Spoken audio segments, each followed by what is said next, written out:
Alrighty guys, welcome back to the channel that brings you everything control related. And today we're doing the second part of the Time Spiral Remastered control cards that you may want to think about picking up for multiple formats. Alright, so we're just going to go into each individual card, guys. And before we we go into them, think about giving the video a like, and if you like this sort of content, think about subscribing. I do bring you all sorts of control content, either through spoiler cards, gameplay, or just certain strategies. So if that's something that interests you, please feel free to give this video a like and subscribe and share with your friends.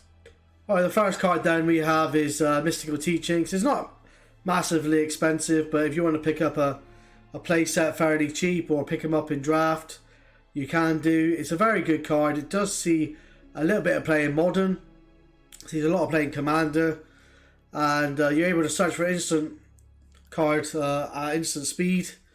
So like you can search for Nexus of Fate, which sees a little bit of play in Modern. So this sees play with like Wilderness Reclamation. You're able to Mystical Teachings for Nexus of Fate, play Nexus of Fate, take an extra turn. Same for like Commander, etc. as well. So it could be very, very good in certain situations. I like Mystical Teachings a lot. So that's the first card that is going to be spoiled. The second card I'm going to highlight here is Grix Angler. Now, Grix Angler used to be, in the Grixis Delver deck, Grixis Control deck in Modern. It does see a lot of play in like Grixis Death Shadow and things like that in Modern. And it's the first time it's had this border art, and actually I really like this border art, so I might be thinking of getting myself a play set of these, because I do have Grixis Death Shadow in real life, so this might be something I might want to pick up. So I like the art, great card, sees a lot of play in Modern, sees a little bit of play in Pauper.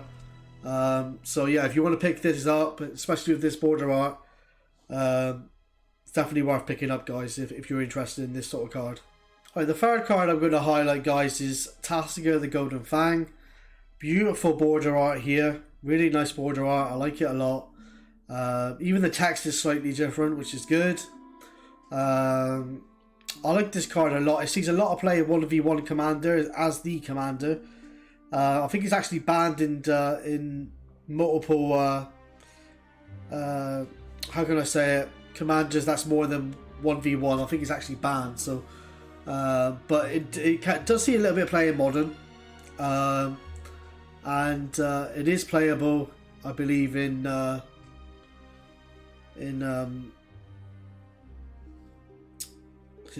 Pioneer, I believe. Don't quote me on that, guys. I think it's playable in Pioneer as well. But I do like this card a lot, and yeah, with that border art, you may want to pick yourself up a copy, or especially a copy in foil. Could be pretty sweet, so I like this a lot. Alright guys, the next card I want to highlight, which is in a lot of Modern sideboards, not Commander, Modern sideboards, and that's Leyline in the Void. I love this border art. Very good against Dredge, very good against strategies that are trying to bring stuff back from the graveyard. I really like this card in the sideboard, and with this artwork in this frame, I think people will be a lot more interested in picking up this card. So if this is something that interests you, then I would definitely pick up this card, guys, for a control player. Another really good sideboard control card, guys, is Extirpate. If you can't afford Surgical Extraction, which is about between $15 to $20, Extirpate normally is around about $5. It's very, very good. It can't be countered because it has split second. And you could choose target card in the graveyard other than a basic land.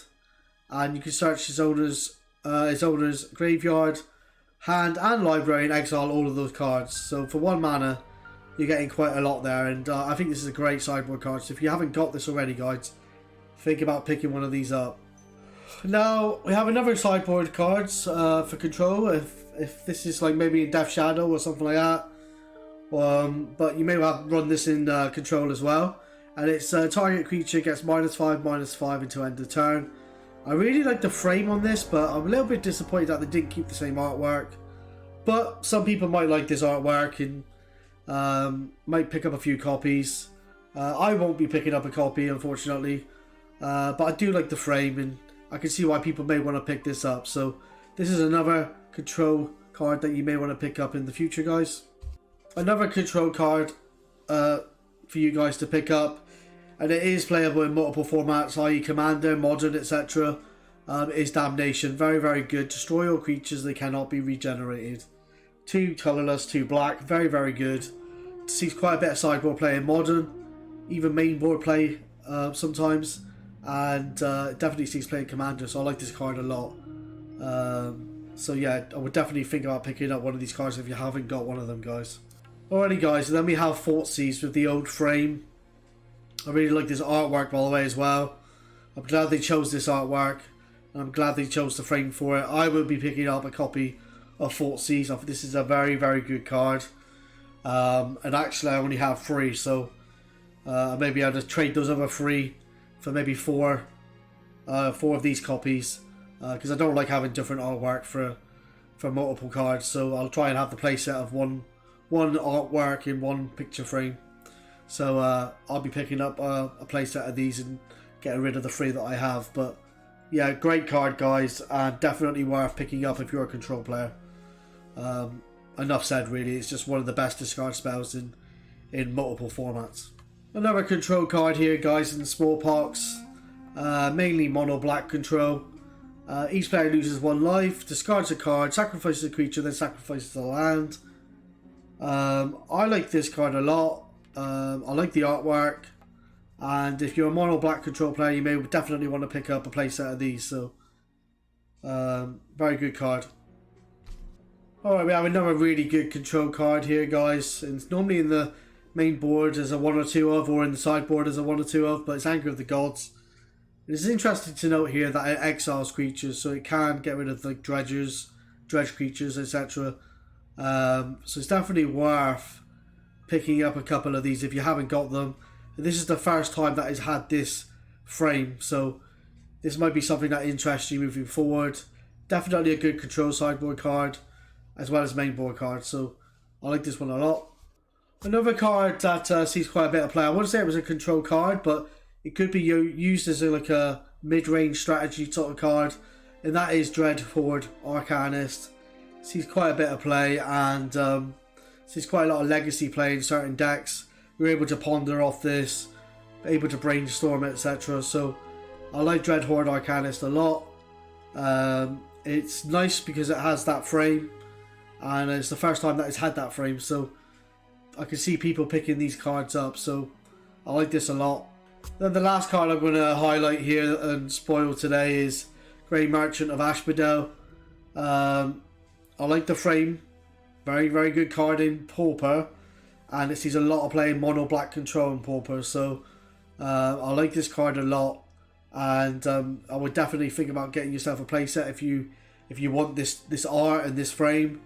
Very, very good card in Pauper indeed. So that is the last card I'm going to spoil for this video. I don't want to make this video too long.